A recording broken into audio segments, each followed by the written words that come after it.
Um, out here doing some yard work. Um, but I was like, let me just stop and address this because everybody's like, ask my opinion on this. Um, Donald Trump, Washington, D.C., and the National Guard, right? So my take on it is this.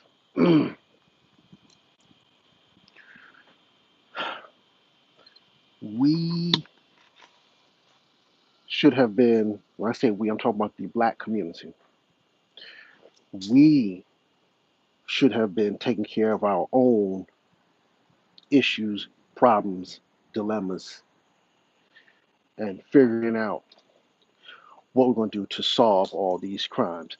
We should have been in community village style, given some straightening and accountability and disciplining a lot of these children and youth that are out here, doing these flash mob robberies. They'll run up inside Foot Locker, they'll run up inside Lululemon, they'll run up inside a 7-Eleven convenience store, um, run up inside Target, all this stuff, in groups of like 8 to 20 kids, and stealing merchandise. You know what I'm saying? That's unacceptable.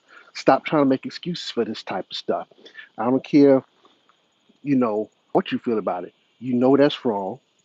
You know it's wrong and it should be called out. When we were growing up, that type of stuff would never be acceptable. Our moms and our dads would have been in our ass. Grandma would have been in our ass. And it was when it was with them, you know, it was the whole community effect. They find out you're going to get chastised, you're going to get whooped, you're going to get beat by your neighbor that know you did it. When you come home, you're going to get punishment again. But now we got so laissez-faire, lackadaisical, we let our kids run amok. No chastising. And that comes from lack of parental involvement. We having these kids at young ages while we still mentally, socially young. We haven't really matured and really understood what parenthood is, the accountability, the fact that no, I'm a parent now. I cannot be going out to the club. I can't party all the time. I can't be in the streets all the time like I used to when I was childless. Now you have a child. Now you have a child, and how you doing, Ariel? Now you have a child and children. You are supposed to pack that stuff up. If you're going to do it, small, measured increments. But a lot of us still want to play the streets. And all the times that we're in the streets, we're in the club, who's watching over these children? See, they need to be given guidance, they need to be given rules, they need to be given discipline, taught law, taught order, taught structure, while also while also focusing on their education, but they're not. There's no parental or guardian that's imposing structure and rules on them. So now they're out there running amok and they get with other kids who have the same parental situation at home. And now you've got a cluster of them roaming the streets. And this goes through all four quadrants of DC, from southwest to northwest, southeast to northeast DC. You know what I'm saying? And so when they get together, what do you expect to happen? You have a group of young kids with growing testosterone levels. Some of them are coming from poor homes and poverty, right? And then they have no rules and they're bored. They have nothing to do. This is what they're going to be engaged in. So we, as a village, have dropped the ball in imposing discipline and structure and rules and morals and virtues on our children. So now, what do we have? You have all this crime, right? Now you got to go in a Target and ask somebody to come and unlock the plastic cabinet so you can get your toiletries, so you can get your t-shirts and your boxes. You know what I'm saying? This is what's happening. You got stores that are closing because of this behavior, right? And let's not talk about the murders, right? I challenge anybody, do this. Next time you're by Google, go to Google, type in DC Unsolved Homicides 2024. DC Unsolved Homicides 2024. It's going to take you to the DC Police Department unsolved cold case files. And it's going to be a whole list. You're going to see the photo of the victim.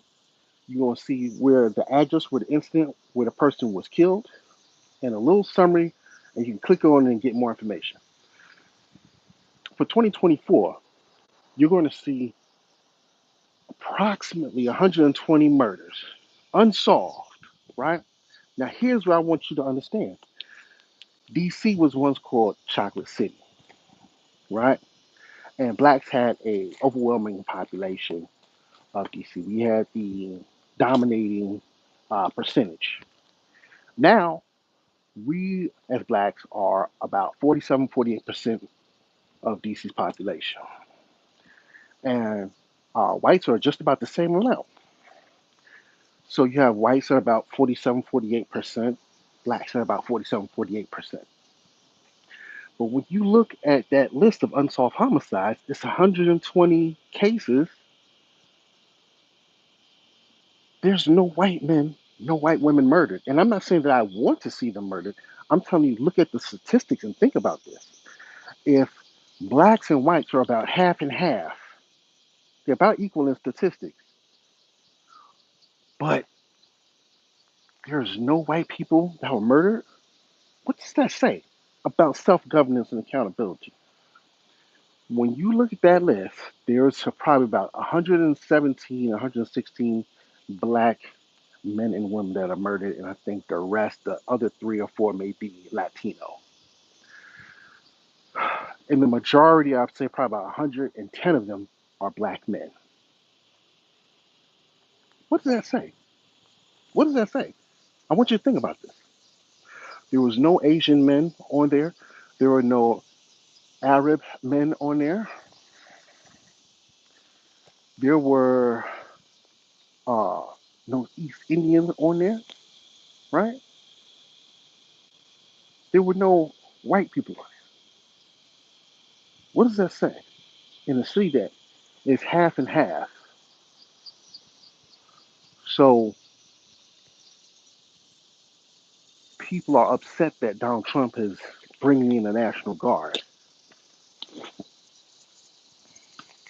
as the president of the United States, and where you dwell, in the city you dwell, that is a reflection of you as a leader also.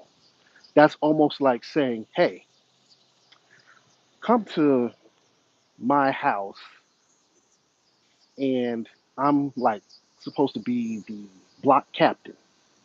Come to my house. And then you come by my house, but my block is just filthy. I mean, trash all over the place. There's leaves all over the place. Nobody does any lawn care or nothing like that. Power lines are down. Trash cans in the middle of the street. Dog feces everywhere. You're gonna look like, wait, hold on. You're the block captain president, and you got all this stuff. You're not doing a good job. You're gonna look at me and say you're not doing a good job. You don't know how to manage your position. So it's the same thing. He's the president of the United States, and he resides in D.C. You can't have the city that you stay in as the president looking bad. Now, here's the thing: do we need the National Guard? Well, with 120 unsolved homicides, especially of black men, it doesn't look like D.C. Police Department has adequate resources and staffing to conduct the one interventions to catch criminals and prevent crime, but also to solve these crimes. You have 120 unsolved. The year before that, it was about 118. The year before that, it was about 140. So, yeah, additional resources are required. And people are upset because he's bringing in the National Guard. No, I think that is a good measure for right now. Of course, nobody wants to see a permanent stay. No, I am not for an authoritarian, totalitarian style form of dictatorship and governance and mass surveillance. No, I'm not for that. And I think the majority of people don't want that. But in the same breath, nobody wants to be in a place where they pay their rent, they pay their taxes, they pay their mortgages, they work, they have children, and they cannot even walk outside and worry about being mugged and robbed, raped, um, elderly people assaulted. Um, they can't dine or shop without seeing people run in and stealing stuff, disrupting the peace, right? Shootouts every time there's a murder, right? They had one instance where it was about 3.5 weeks ago. It was one instance, but 140 shots were fired. We had four babies that had been murdered, straight bullets. Is this what you want? Is that what we want?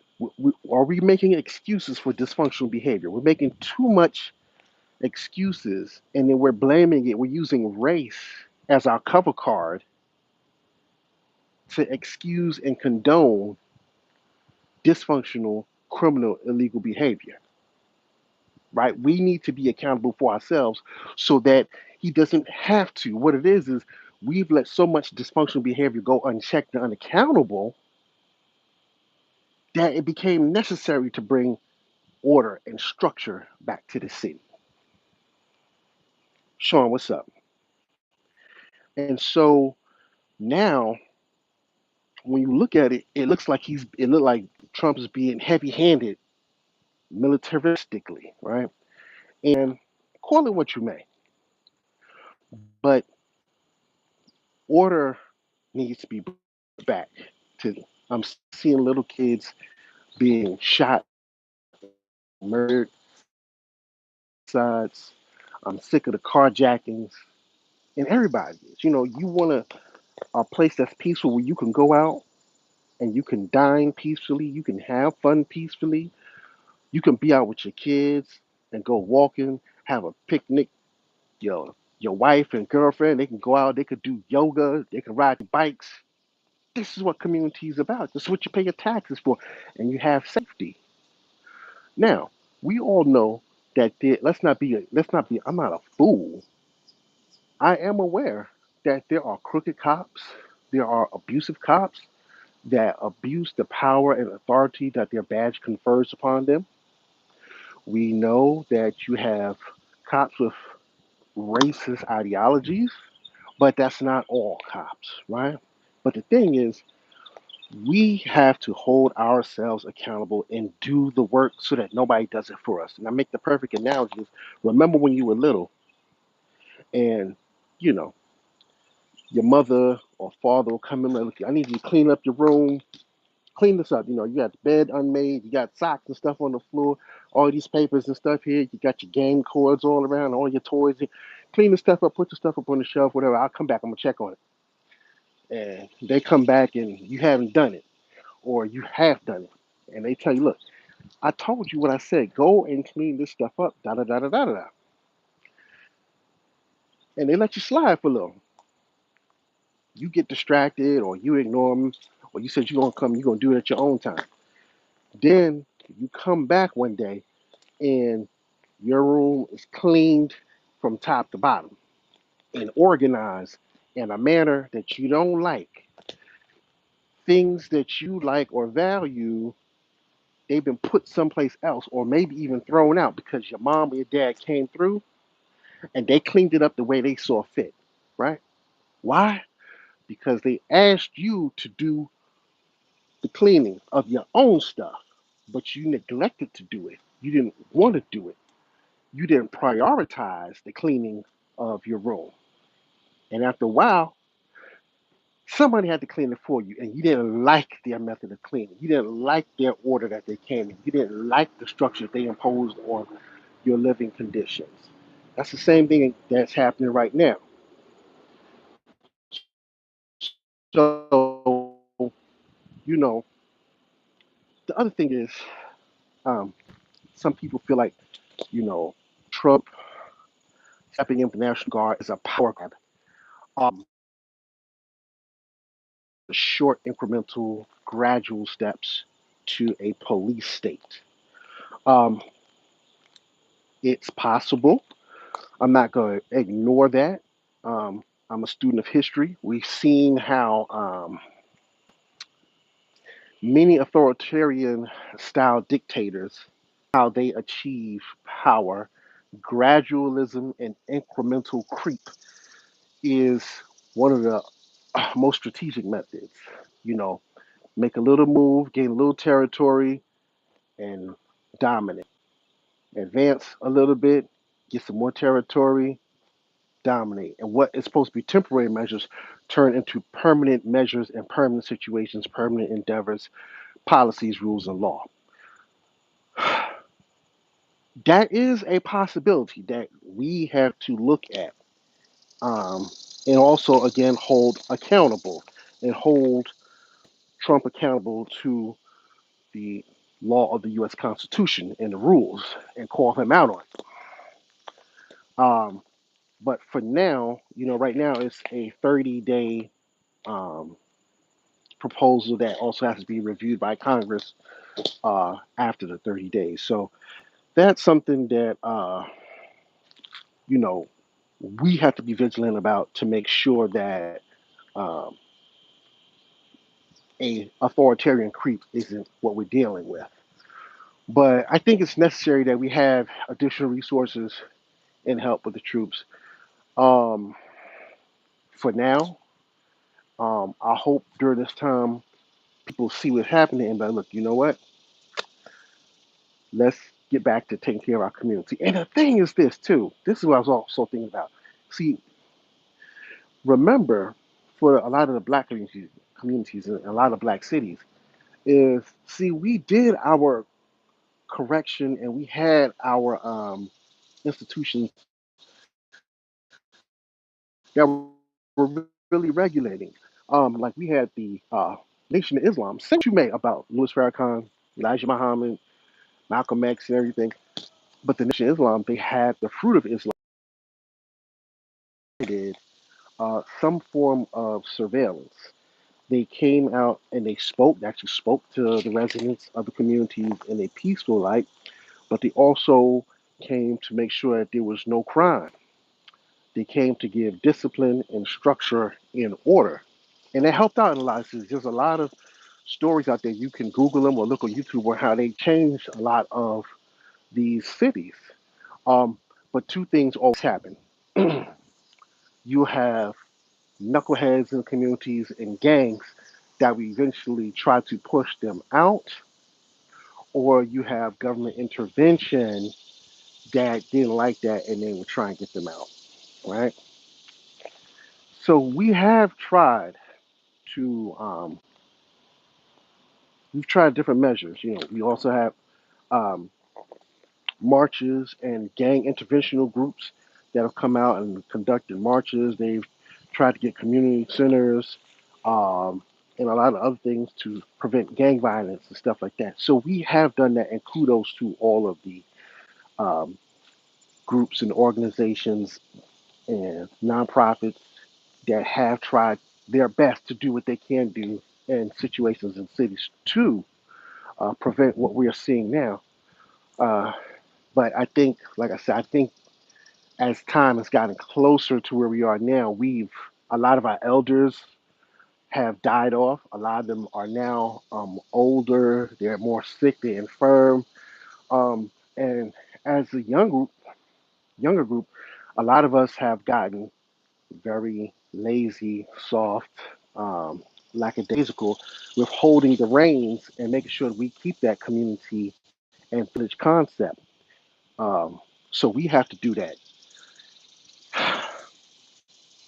And with that said, I think my take home message is one, take care of your home. Address, part, that should be you need to start there. Start checking on them. The school is starting now, so that in one way that's good, because they have an institution that they're supposed to be in at certain times.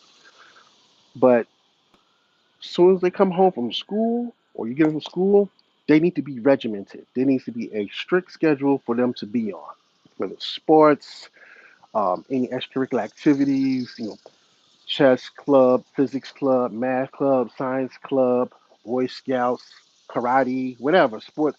They need to be regimented. Then hit their academics, do their homework, family time. Take your ass to bed. You know, wake up and we're doing that every day. And the weekend comes, that's family time. You know, and impose that structure on them. So that's home. Then we gotta have the community.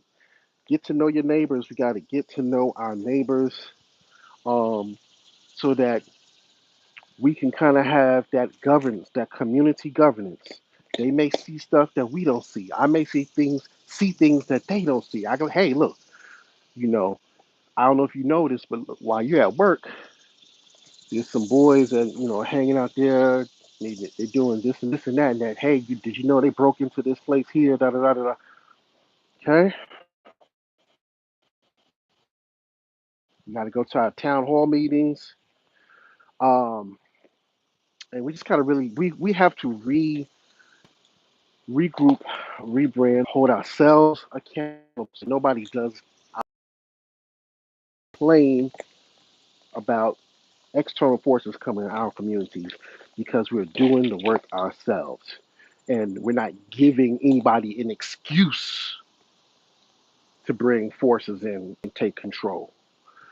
And like I said, as far as Trump, we're gonna have to watch that 30 day and make sure that he doesn't exceed that, and everything is by rule of law. And that's how I feel, you know. So, um, let's see. Sean said, "I have mixed feelings on that. Yes, crime and destruction should cool down. However, Trump is doing this with a bad approach, dysfunctional, hypocritical himself." Yeah, see, that's what I'm saying. So people are questioning the intent. See, what I've come in when I've had these conversations with people, um, about what's happening in D.C. A lot of them actually, when I start asking them about the crime and all of that, a lot of them say, yes, we do need help. But the big but is they're scared of the overall long term intentions and if there are ulterior motives, uh, behind what Trump is doing. And so, like I said, that is on us. If we don't get our community and homes in accord and under control, then we will continuously give them reasons and excuses to keep occupancy in our communities.